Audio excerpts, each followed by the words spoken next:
הזה שמנו דגש על המורכבות שבהנגשת מדע, בעיקר כשזה נוגע לתחומים שנמצאים במחלוקת. כי אז המידע המדעי מהווה רק חלק בתהליך קבלת ההחלטות שלנו. בין היתר אנחנו מושפעים מידע קודם, אמונות, ערכים, רגשות ותפיסות עולם.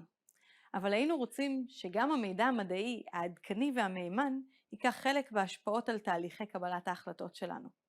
ואת המידע הזה, כמו שאנחנו יודעים, יהיה טוב לצרוך מהמקור, אלו שעושים את המדע.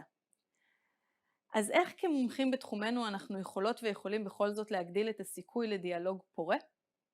לשם כך אנחנו צריכים להזיז את הפוקוס שלנו מעצמנו וממה שאנחנו רוצים להגיד ולשים אותו על בני השיח שלנו.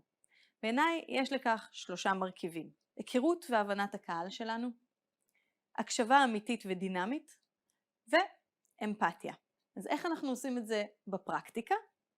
לפעמים כשאנחנו מדברים על אנשים שהם לא מהתחום שלנו, אנחנו יכולים להמשיל את זה לשיחה עם מישהו שנוסע בזמן והגיע לכאן מעולם אחר. לכן חשוב שנשתמש באנלוגיות ודימויים שמוכרים לבני השיח שלנו, להפחית את השימוש בז'רגון ולא להניח ידע מוקדם.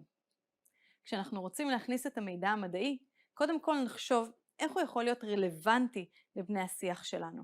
מה יעורר את העניין שלהם, ואיך זה יענה על שאלת האמילי, אני מה יוצא לי, מהצד של בני השיח שלנו. כי התחברות והתייחסות למה שהאדם מולך מתעניין בו יקדם דיאלוג יותר מאשר לפרוס את משנתנו בפני אנשים שלא מעוניינים לשמוע מה יש לנו להגיד. התאימו את המסר שלכם לקהל וקישרו אותו לחיי היום-יום ולעניין של בני השיח שלכם. איך נדע שהצלחנו? תשאלו אותנו שאלות, ירצו לדעת עוד על מה שיש לנו להגיד, או יפנו אלינו בפעם הבאה שתהיה להם שאלה בתחום המומחיות שלנו. לפעמים גם סתם בנושא מדעי כלשהו. שמרו על קשר עין.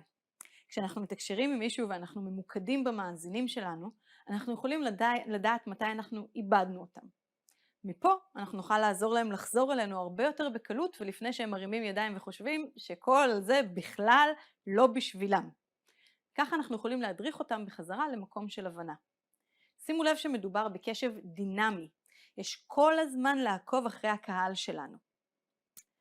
ושלושת האלפים, אמון, אמפתיה ואכפתיות, הם 3 גורמים שמעודדים הקשבה ודיאלוג. צריך לקחת בחשבון שלעיתים אנשים מקנים חשיבות למי שמעביר את המסר ולאו דווקא למה המסר עצמו. בנוסף, ספרו סיפורים אישיים, חלקו מהחוויות שלכם, יהיו שקופים גם לגבי חוסר הידיעה או מגבלות המחקר והמדע. הבנה והתייחסות לצרכים של העומד מולכם יקדמו מאוד את הדיאלוג. בנוסף, זה שאנחנו מתמקדים בבני השיח שלנו ולא במה שאנחנו רוצים ורוצות להגיד, מוציא אותנו מאזור הנוחות, מראה נכונות והתכוונות ובעיקר משדר לצד השני שאכפת לנו וחשוב לנו שהם יבינו או שנעורר בהם עניין.